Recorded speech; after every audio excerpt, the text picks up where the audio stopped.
Hello hi నమస్తే. బాగున్నారా? నేను బాగున్నాను. మీ అందరు బాగుండాలని మనస్ఫూర్తిగా కోరుకుంటున్నాను. ఒక మంచి లైన్ చదివానండి నిన్న బుక్ చదువుతుంటే, భలే నచ్చింది. ఆ లైన్ మీకు కూడా చెప్పాలనిపించింది.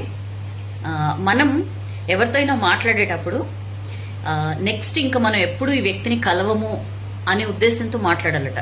అంటే మేబీ ఇదే మన లాస్ట్ మీటింగ్ ఏమో అనే ఉద్దేశంతో మాట్లాడాలట. అంటే లైఫ్ చాలా అన్సర్టెన్ కదా, అందుకని చెప్పి ఏ వ్యక్తితో మాట్లాడినా ఇదే మన లాస్ట్ మీటింగ్ అని మాట్లాడితే ఆ మాట్లాడే ఎఫెక్షన్ కానీ ఆ ఆప్యాయత కానీ అది వేరే లెవెల్లో ఉంటుందట. బాగా అనిపించింది, ట్రై చేసి చూడండి. సరే, ఇవన్నీ ఓకే. ఒక మంచి స్టోరీ తీసుకొచ్చా. మంచి స్టోరీ అని ఎందుకు అంటున్నానంటే, యాజ్ యూజువల్ నేను తెచ్చే మంచి స్టోరీసే ఉంటాయి, మీ అందరికీ నచ్చుతాయి, మీ అందరు షేర్ చేస్తారు కాబట్టి. సరే, ఇంకా ముచ్చట్లొద్దు, మీ టైం చాలా వాల్యుబుల్ కాబట్టి స్టోరీ చెప్పేస్తా. అనగనగా ఒక ఊళ్ళో, ఇది ఒక రియల్ లైఫ్ స్టోరీ అంట, ఎక్కడో చదివా.